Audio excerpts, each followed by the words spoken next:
I know this. I'm the most animated coach that you've probably ever seen when my team's playing. I go watch my kids play. I don't say boo. I don't wave my arms. I don't try to coach my kids. With all due respect to most parents out there, I probably know more about basketball than most of them. Okay? But I sit in the stands and I don't say a word. There's two guys refereeing a fourth grade game on a Sunday morning. What can they possibly be making? $20 a game?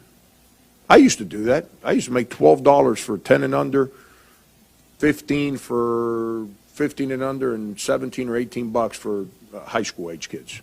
Okay? So on a Sunday morning, instead of being in church, those guys are out there trying to make a couple bucks to pay their bills, feed their families. Do you think they really care what fourth grade team wins? Do you really think that they sat at home and said, I can't wait to officiate that game tomorrow because that one team, I can't wait to get that 10-year-old kid and embarrass them in front of people? Do you really think that's what they're doing? I don't try to tell my kid how they should play. You know what I told my two boys when they come ask me, Dad, why are you asking me, man? I didn't run your practice. Go talk to your coach. But don't talk about your coach in front of me, man. Because if you are, then you're not playing basketball. You don't understand why you didn't play better? Go talk to your coach. I'm not your coach. I'm your dad. Somebody disrespects you, then I'm here. If you fail, good. Deal with it. I'm going to help you get up. But don't come talk to me about coaching. I do this for a living, man. I'm not going to criticize a guy that's trying to help you. And then the other part. So that's the officials. Do you think those coaches coaching fourth grade kids are making any money?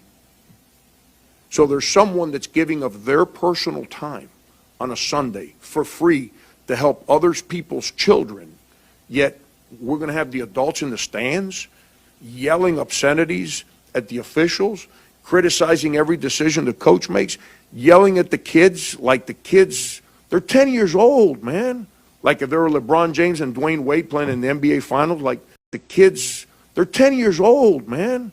Like if there were LeBron James and Dwayne Wade playing in the NBA Finals, like they know how to handle their coach over here and their parent over here yelling at them, then we wonder why kids get confused, man, why kids rebel, why kids don't know how to listen. How can you listen when you got so many voices in your head at the same time? You know what life teaches you? Shut things off. And that's the part that's frustrating to me. It's if someone wants to be so animated when there's a basketball game going on, then go coach the team.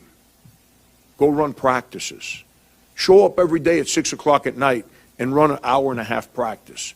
And then you got your team to coach. Or be an assistant coach. Sit on the bench. Yell all you want. I don't care if people on the bench yell at my kids. I got two boys. If they don't deal with my children, my children won't be on their team. My child acts up or doesn't do things the way that they're expected to do things by them, not me. And they let it happen, I'm taking my son off the team. I want my son to be challenged, and both my boys. I want them to grow up. I want them to understand what life's about. But that's the part that's